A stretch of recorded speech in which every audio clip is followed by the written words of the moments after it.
Bismillahirrahmanirrahim. Assalamualaikum warahmatullahi wabarakatuh. Alhamdulillahi rabbil alamin. Hamdan yuwafi ni'amahu wa yukafi mazidah. Salatan wa salaman daimaini ila habibina al-Mustafa Muhammadin sallallahu alaihi wasallam wa ala alihi wa ashabihi wa man sara ala nahjihi ila yaumiddin. Amma ba'd. Allahumma 'allimna ilman ma yanfa'una wanfa'na bima 'allamtana wa zidna ilman wa amalan ya rabbal alamin. Hadirin hadirat yang saya muliakan dan saya cintai karena Allah Subhanahu wa taala, mari kita bersyukur kepada Allah atas bimbingannya, atas ilhamnya. Kita pada malam hari ini diberikan kesempatan bertatap muka, bermajlis di Masjid Al-Huda ini untuk mengadakan kajian tafsir.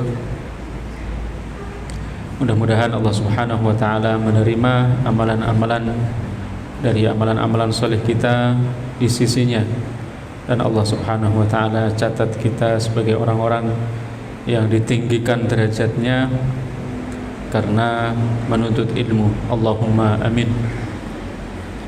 Tak lupa salam serta salawat tetap tercurahkan pada Nabi kita, Nabi Muhammad sallallahu alaihi wasallam, Nabi yang mulia, Nabi yang kita contoh,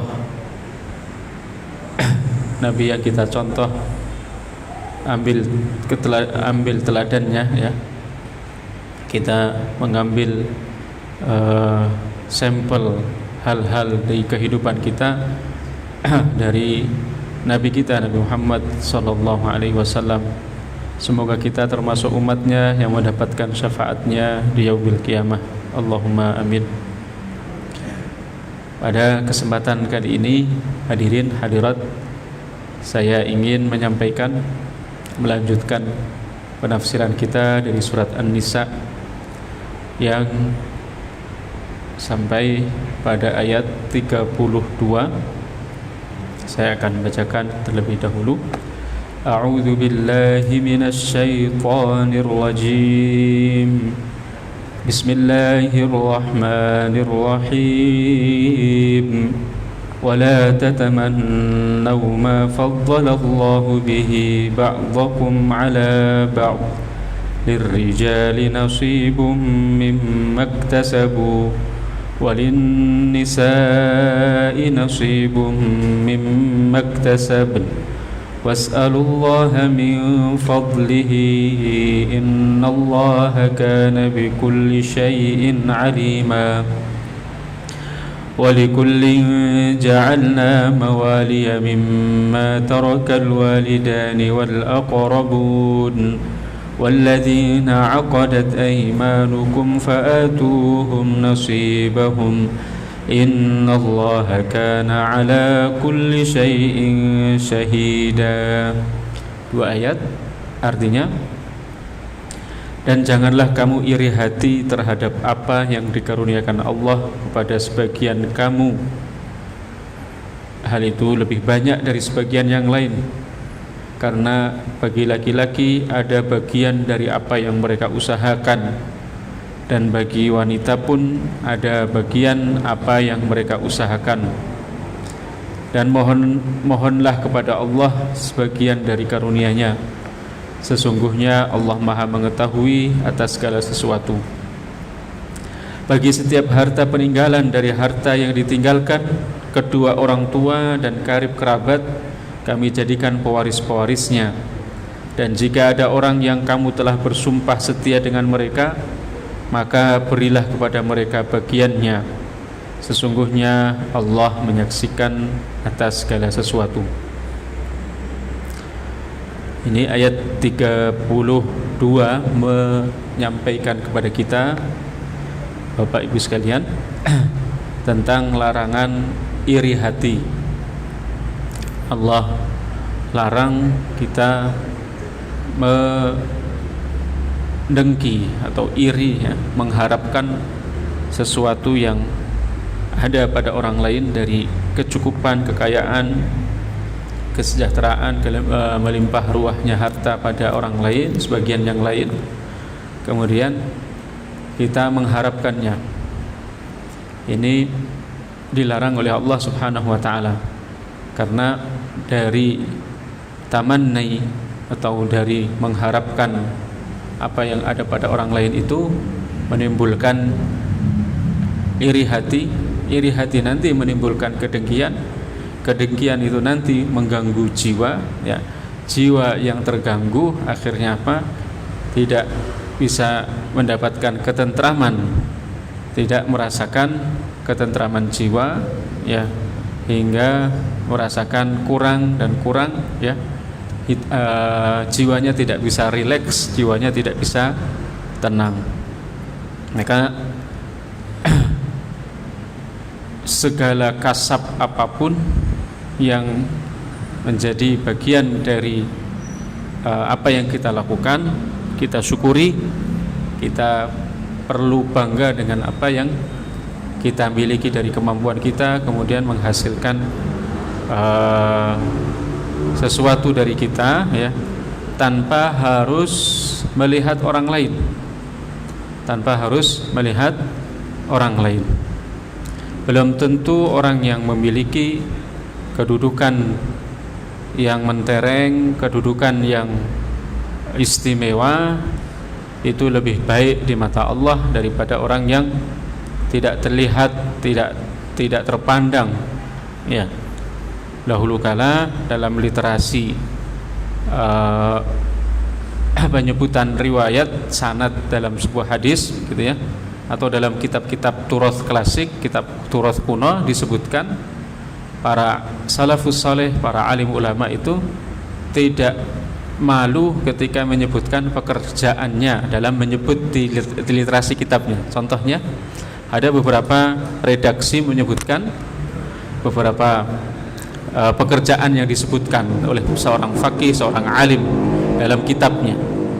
Contohnya ada Al-Khayyat. Dia nggak disebutkan namanya, tapi disebutkan jenis pekerjaannya dalam menulis kitabnya. Itu disebutkan dalam kitabnya atau dalam kitabnya orang kitab alim yang lain. Al-Khayyat itu maknanya adalah tukang jahit. Kemudian ada Ad-Daqqaq. Ad-Daqqaq itu adalah orang yang suka membuat tepung, mengadon tepung, gitu ya. Kemudian ada Al-Haddad.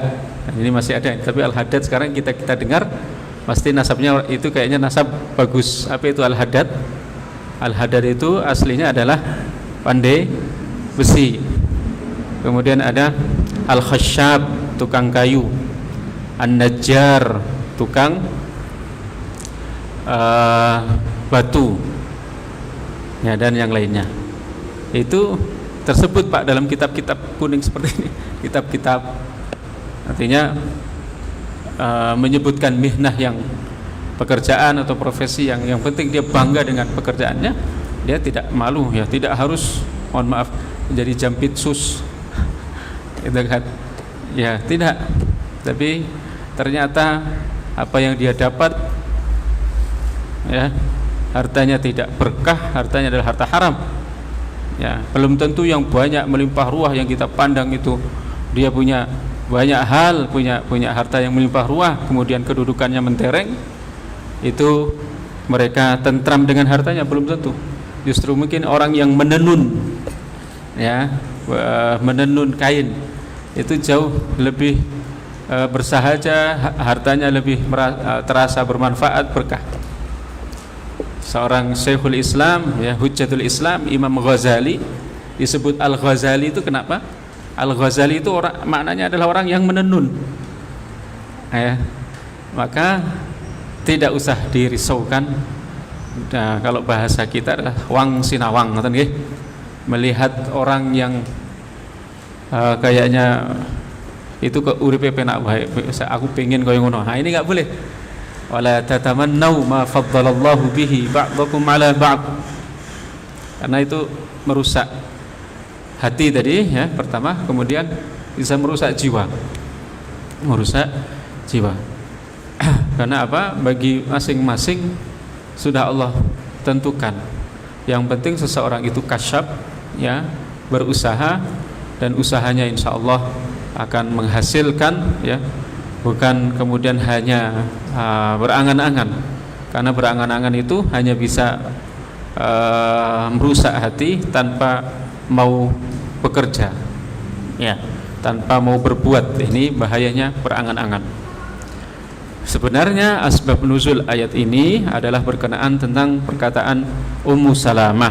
Perkataan tentang Ummu Salamah yang dia berprotes kepada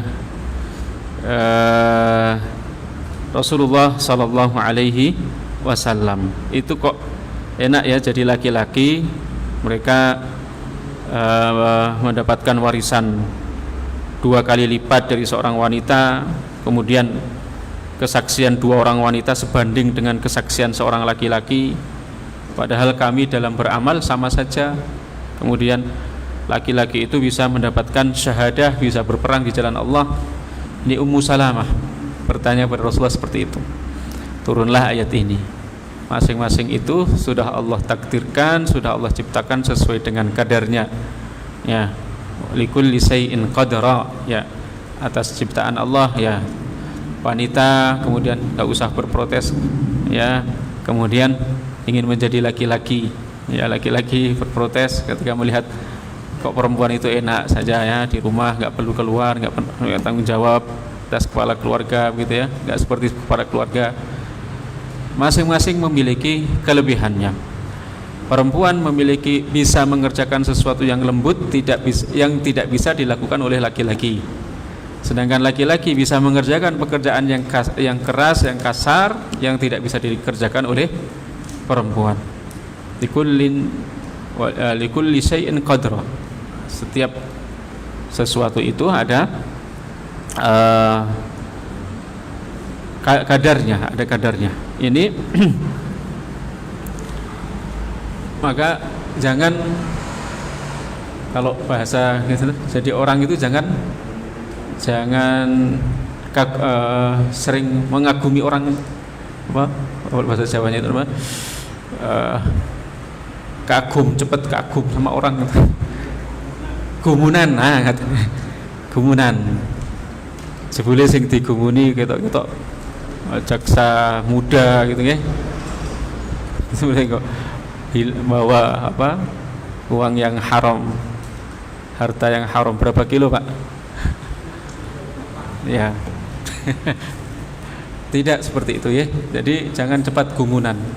Tapi ini itu ungkapan Jawa itu kok seringnya banyak bertepatan dengan Quran.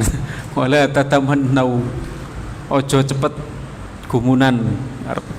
Wala tatamannau ma faddalallahu bihi ba'dakum 'ala ba'd. Belum tentu ketika kita diberikan harta yang melimpah ruah, ya, kemudian kita bisa tetap mengenal Allah, tetap bisa istiqomah. Ada orang yang diuji dengan Allah, ya, dengan kefakirannya. Ada orang yang diuji oleh Allah dengan kekayaannya. Ada orang yang diuji dengan Allah dengan sesama manusia yang lain. Apa bahasanya, waja'alna ba'dakum li ba'din fitnatan. Dan kami jadikan sebagian kalian atas sebagian yang lain itu ada fitnah, ujian. Termasuk ujian itu nyawang orang lain, kayaknya pekerjaannya enak, pekerjaannya mentereng, kemudian kita menginginkannya. Itu ujian. Dia juga yang kita lihat mungkin merasa pekerjaan kita lebih enak, lebih mulia. Nah, ini enggak. Semuanya harus atas dasar keridhaan masing-masing atas bagian yang telah Allah tetapkan. Ada iri yang diperbolehkan, tetap ada iri yang dikecualikan, istitsnakan oleh syariat, yaitu salah satunya adalah kita boleh iri pada orang yang memiliki harta banyak, kemudian harta yang dia miliki ternyata dia gunakan, dia habiskan untuk berbelanja di jalan Allah Subhanahu wa taala. Hadisnya begini, Pak. Ada hadis disampaikan oleh ini athar ya. La hasada illa fitnatain rajulun atahu Allahu malan fasallatahu ala halakatihi fil haqqi fayaqulu rajulun law anna li mithla ma li fulanin la amiltu mithlahu fahuma fil ajri sawaun.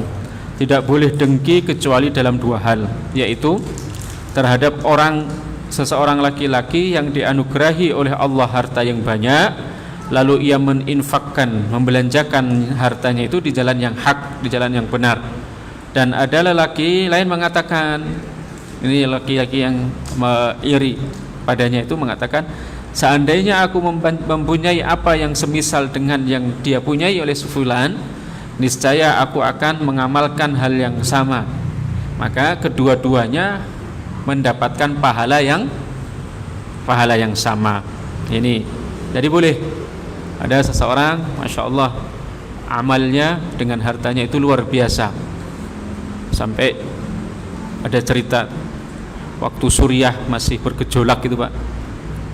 Ya alhamdulillah sekarang sudah merdeka itu ya, sudah terbebas dari raja yang presidennya yang zalim sebelumnya. Yang sekarang alhamdulillah sudah ada pemimpinnya yang insya Allah namanya Ahmad Syara, insya Allah bisa memimpin yang adil gitu. Dahulu waktu masih bergejolak itu ada orang Indonesia Pak, seorang ustadz itu amalnya kuat, kemudian sampai bisa membuat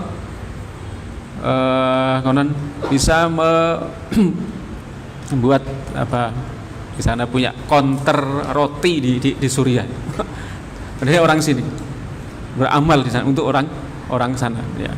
Itu kan hartanya luar biasa.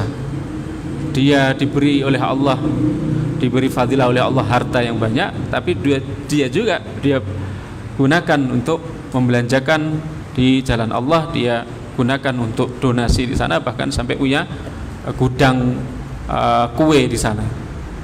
Ini luar biasa. Dan sampai sekarang orang ini ustadz ini masih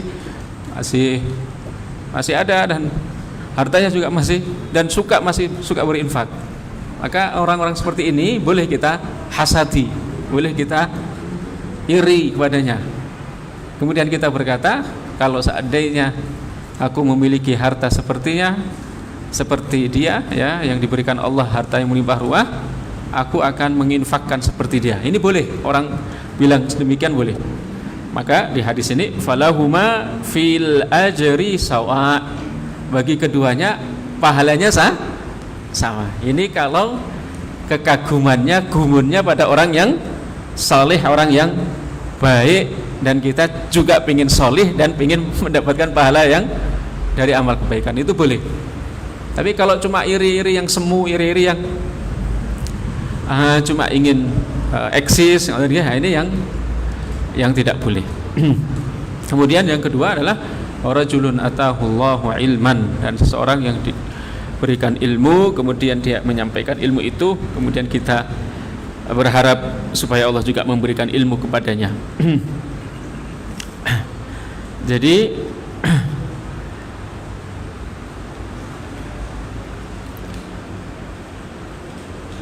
lirrijali nasibum mimma iktasabu walin nisa'i nasibum mimma iktasabu. Karena bagi laki-laki ada bagian dari apa yang mereka usahakan, dan bagi para wanita pun ada bagian dari apa yang mereka usahakan. Tidak boleh perempuan ingin mensetarakan. Ini kan ada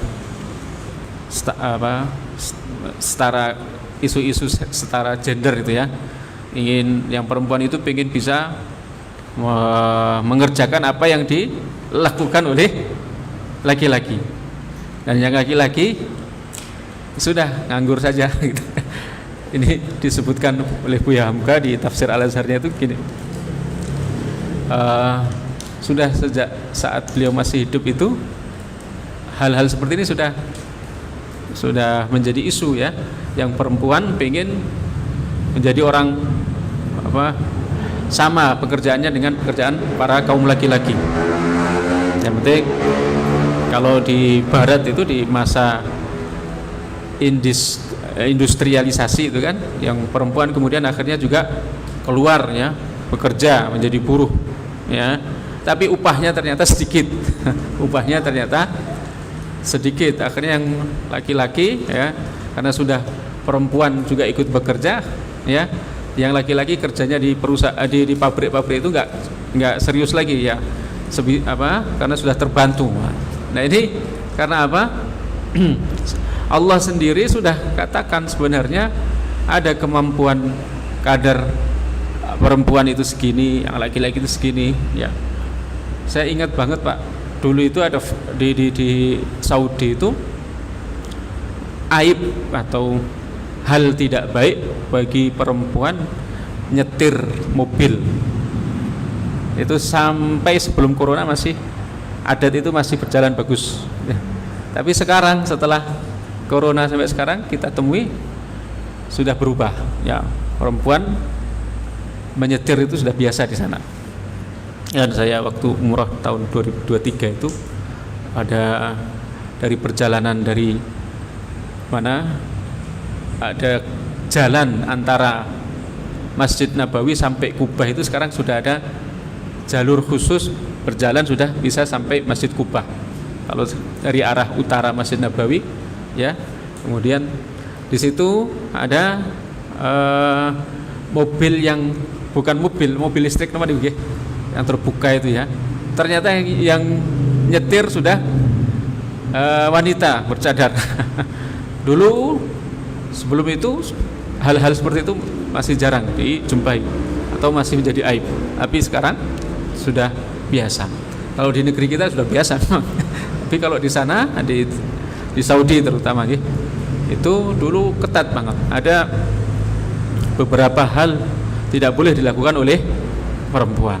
Ya, tapi kita temui sekarang ya, askar-askarnya ternyata di Masjid Nabawi itu juga ada askar polisi penertiban jamaah masjid di Masjid Nabawi itu juga ada yang perempuan, tapi di area akhwat. Ini bukan berarti kemudian itu ada perlakuan yang tidak adil, tetapi memang Allah bilang lirrijali nasibum mimmaktasabu walin nisa'i nasibum mimmaktasaban. Masing-masing itu sebenarnya ada kadarnya. Makanya nanti ada khilafiyah panjang sebenarnya ya, dan jelas ya bagaimana perempuan itu menjadi pemimpin, bagaimana kebolehannya ya. Yang berhati-hati, para ulama yang berhati-hati ya, nggak boleh perempuan itu jadi presiden, perempuan itu jadi pemangku kebijakan, itu enggak. Dulu ada fatwa tidak boleh, tapi kemudian sampai pada masa kontemporer sekarang kok bisa ada fatwa yang memperbolehkan perempuan menjadi pemimpin, menjadi kepala dan yang lainnya. Ini pergeseran zaman ya. Wallahu a'lam, apakah ini pembahasannya panjang dalam fikih sebenarnya ya. Tetapi kalau kita lihat dasar yang disampaikan oleh Allah Subhanahu wa taala, itu masing-masing sebenarnya ada kodratnya. Likullin walirrijali nasibum mimmaktasabu walin nisa'i nasibum mimmaktasabun. Bagi laki-laki ada bagian dari apa yang mereka usahakan, dan bagi para wanita pun ada bagian dari apa yang mereka usahakan. Was'alullaha min fadlih, dan memohon kepada Allah lah dari sebagian karunia-Nya. Kalau kita ingin mendapatkan hasil fadilah ya, bekerja produktif, juga kemudian kita minta, jangan lalaikan doa kepada Allah ya, jangan lupa kita berdoa kepada Allah Subhanahu wa taala. Kemudian Rasulullah sallallahu alaihi wasallam bersabda, "Salullaha min fadlih fa innallaha yuhibbu an yus'ala wa inna afdhalal ibadati intidharul faraji." Mohonlah kalian kepada Allah sebagian dari karunia-Nya. Jadi meminta karunia kepada Allah. Karena sesungguhnya Allah suka bila diminta. Allah itu suka bila diminta. Dan sesungguhnya ibadah yang paling afdal, ibadah yang paling dicintai oleh Allah, paling utama ialah seorang hamba yang menunggu solusi dari kesusahannya, seorang hamba yang menunggu jalan keluar.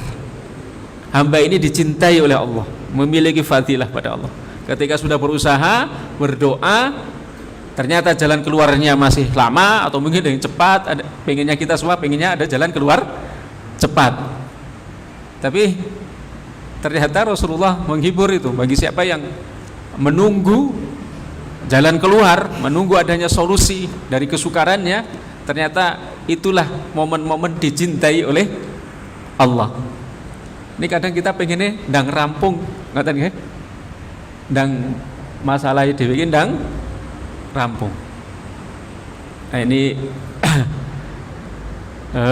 satu motivasi dari Rasulullah ya. Sesungguhnya hamba Allah yang paling disukai olehnya ialah orang yang suka menunggu jalan keluar. Artinya dia menikmati ketika mendapatkan kesusahan itu dia tidak terburu-buru dan rampung masalahnya, enggak, tapi dia tetap ya mengusahakan agar selesai masalahnya, tetapi dia bersabar, bukan kemudian malah mengatur Allah, bahasa kasarnya gitu ya. Ya Allah selesaikan masalah saya besok. Itu kan ngatur pusat, kata siapa itu ya. Itu enggak boleh ya. Innallaha kana bikulli syai'in alima. Sesungguhnya Allah itu maha mengetahui segala sesuatu. Dia mengetahui terhadap orang yang berhak memperoleh dunia. Allah itu mengetahui siapa yang hak dari hambanya yang berhak mendapatkan duniawi. Lalu juga Allah Subhanahu wa taala memberinya sebagian yang lain ya, dengan dunia itu diberikan sedikit ya. Tapi Allah ingin utamakan dia pada sisi yang lain. Bahkan ada satu hadis, innallaha a'tad dunya man ahabba wa man lam yuhib. Allah itu akan memberikan dunia kepada siapa yang mencintainya dan siapa yang tidak mencintai dunia. Ya kalau perihal dunia ini ya jangan kita lupakan. Wala tansa nasibaka minat dunia. Yang penting kita berusaha, bergerak, kasab. Ya, yang butuhlah atau pengangguran dalam Islam itu yang tidak ada. Ya. Kemudian pengangguran itu kan seringnya kan tadi tamannau ma faddalallah. Dia mungkin enggak bergerak tetapi banyak berangan-angan. Ya, melihat orang lain, oh aku nek koyo ngono kae. Nah, dia hanya berangan-angan saja enggak boleh. Nah, itu. Kecuali kalau kemudian dari angan-angannya, dari harapannya itu dia produktif, kemudian dia melakukan pekerjaan ya, tentang hasil nanti dia minta pada Allah ya, setelah dia bekerja, setelah dia berusaha ya, mau dapat berapapun dia syukuri, insya Allah. Kalau Allah tahu keikhlasan dia, Allah tahu kesungguhannya, Allah tidak akan mengecewakannya. Kemudian ayat yang ke 33, walikullin ja'alna mawali. Bagi setiap harta peninggalan, ini kembali lagi pada masalah tirkah atau warisan. Walikullin ja'alna mawaliya mimma tarakal walidani wal aqrabun. Bagi setiap harta peninggalan dari harta yang ditinggalkan kedua orang tua dan karib kerabat, kami jadikan pewaris-pewarisnya. Artinya harta warisan itu ada pewarisnya. Dahulu kala ketika kaum muslimin ahlu Makkah datang hijrah ke Madinah, dipersaudarakan oleh Rasulullah SAW dengan orang-orang Ansor, dipersaudarakan. Akhirnya ada di antara mereka yang bersahabat kuat ya, bersahabat sehidup semati, sampai pada ungkapan begini, dami damuka wa mali maluka. Ya, darahku darahmu, hartaku hartamu. Nah, waktu itu ayat-ayat waris turunnya kan berangsur-angsur, tidak langsung ada bagian warisan gitu ya. Nah, kemudian karena ada ucapan seperti itu, sudah yang tidak ada hubungan nasab tapi kemudian berteman sampai pada level seperti keluarganya sendiri gitu ya. Akhirnya sampai pada bab warisan juga bisa mewariskan mereka itu. Ya, kalau saya mati nanti kamu mewarisi harta saya, padahal tidak ada hubungan apa Pak? Nasab. Nah, inilah kemudian Ibnu Abbas mengatakan ayat ini menjadi mansuh, menjadi terhapus dengan ayat-ayat waris, karena itu tidak boleh, ya, tidak ada hubungan nasab. Maka Allah bilang ja'alna mawali, dari harta warisan itu kami jadikan pewaris. Pewaris ini apa? Mawali disebut mawali itu dari kata wala yuwali mawali. Mawali itu apa? Orang terdekat. Kita menjadi wali anak kita, itu kan wali santri, wali peserta didik gitu kan. Itu kan orang dekat. Mawali, istilah mawali juga adalah ketika seorang yang memiliki budak, kemudian budaknya dia merdekakan, kemudian disebut maula Umar, Abu Sulaiman maula Umar. Artinya pernah menjadi budaknya sahabat Umar, maula, kemudian sudah dimerdekakan oleh Umar bin Khattab radhiyallahu anhu, tapi tetap dekat. Nah, maula. Kemudian ada istilah maulana, ya maulana. Itu maksudnya apa? Wahai Tuhan kami, yang kami memiliki kedekatan hati denganmu. Nah, mawali itu adalah orang-orang terdekat. Allah memilih kata mawali di ayat ini adalah apa? Ya harta warisan itu untuk orang terdekat, yang paling dekat dari mayit itu. Kalau yang meninggal adalah bapak, orang yang terdekatnya adalah anak, bukan kerabat yang jauh, bukan pamannya. Itu nanti dulu kita belajar ayat-ayat waris, ya, mereka termasuk asobah dan yang lain.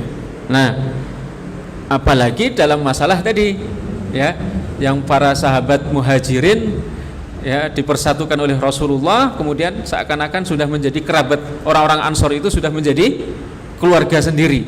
Nah, mereka dulu saling mewarisi, bahkan sampai saling mewarisi. Nah, itu dihapus. Tapi ada penafsiran yang lain. Salah satu diantaranya adalah Abu Muslim Al-Asfahani mengatakan mawali di sini maknanya adalah apa? Walikullin ja'alna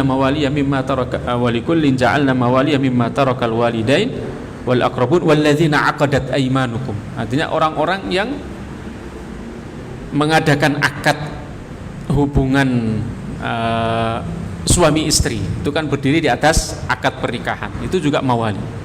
Nah, ya, suami mewarisi harta istri, istri mewarisi harta suami.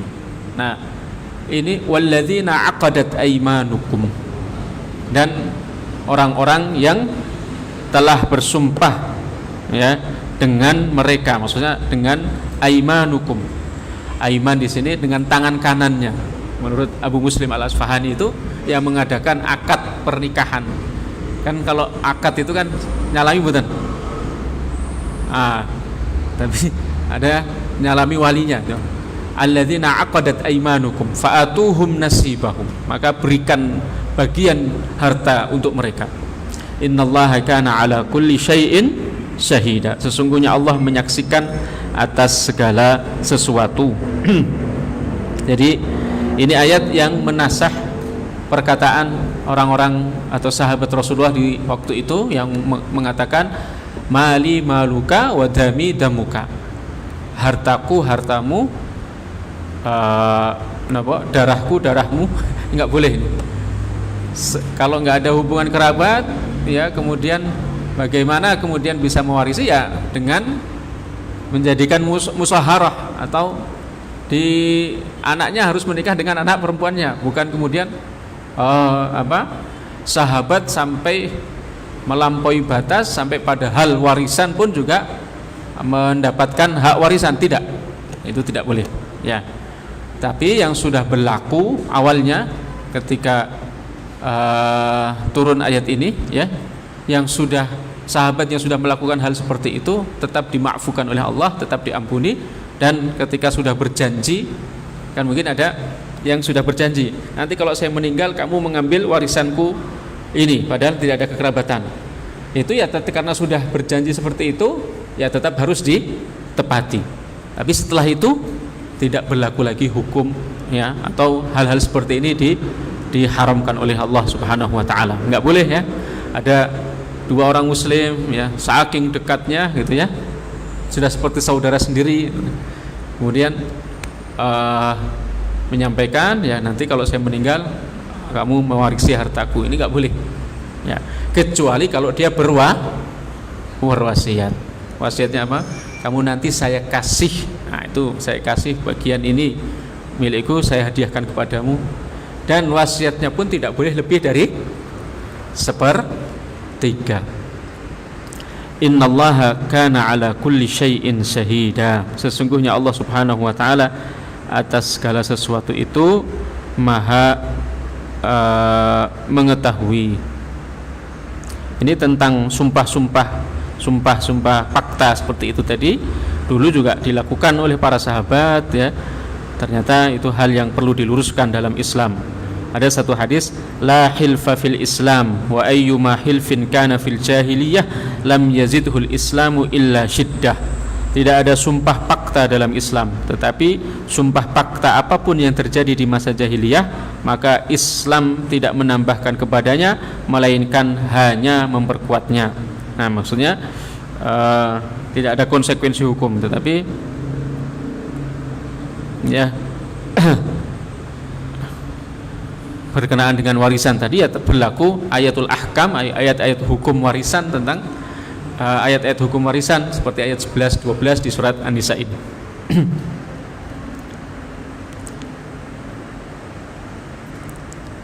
Niki untuk kajian kali ini, mohon maaf 2 ayat dulu nggih yang bisa saya uraikan, saya jelaskan, mudah-mudahan memberikan manfaat. Tadi ayat yang ke-32 tentang bahayanya seseorang itu jika dalam hatinya ada rasa iri hati, apalagi yang diiri hatikan adalah masalah-masalah dunia. Kemudian yang kedua tadi tentang penghapusan